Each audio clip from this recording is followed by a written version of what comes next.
ng bayan, maasahan anumang panahon. Magandang oras po sa ating lahat. Narito ng pinakuling update sa magiging lagay ng ating panahon ngayong araw at sa binabantayan nating low pressure area na nasa silangan ng ating bansa.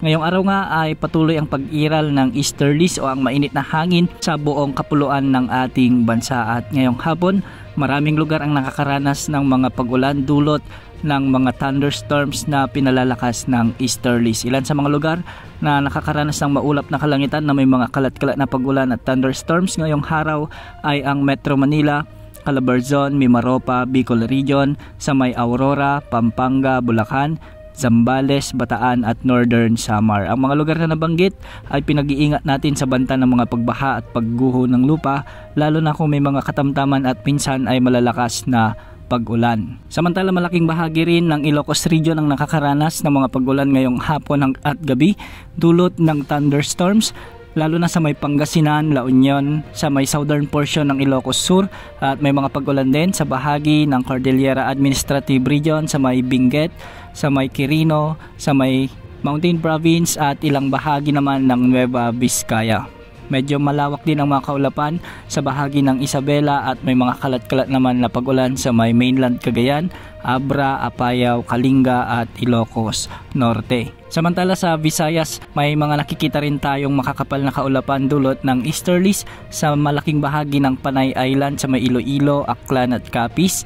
Samantalang sa bahagi ng Negros Occidental ay medyo may kalakasan din ng mga pag-ulan. Sa northern portion naman ng Cebu, may mga kaulapan na nagdadala ng mga kalat-kalat na pag-ulan at ganitong panahon din ang inaasahan sa may southern Leyte at northern Samar. Samantala sa Mindanao naman ay asahan din ang mga kalat-kalat na pag-ulan sa northern Mindanao, Sorsogon, Zamboanga Peninsula at sa may Bangsamoro region.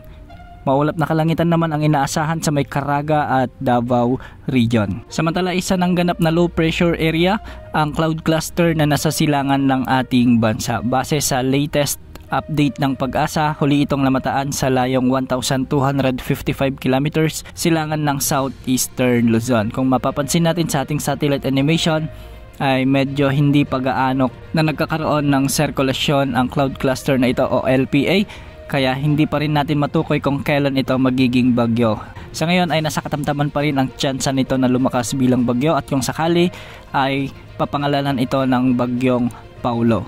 Inaasahang papasok na ito sa ating area of responsibility sa mga susunod na oras at patuloy naman ang pagkilos nito ng pahilagang kanluran. Ayon sa forecast ng Pag-asa, posible nitong daanan ang malaking bahagi ng Northern Luzon at hindi rin inaalis ang posibilidad na maglandfall ito sa may mainland Cagayan, sa may Isabela at posible rin itong tawirin ang mga lalawigan ng Apayao at Ilocos Norte. May mga wind models din na nagsasabi na posible itong dumaan sa may Babuyan Islands. Sa ngayon, hindi pa rin natin matukoy kung gaano kalakas o kalawak ang magiging epekto ng bagyong ito kung sakali. Para sa lagay ng mga pag-alon sa ating mga karagatan, sa mga karagatang sakop ng Luzon, asahan ang mga pag-alon hanggang 1.8 meters, samantalang sa Visayas at Mindanao naman ganitong pag-alon rin ang inaasahan.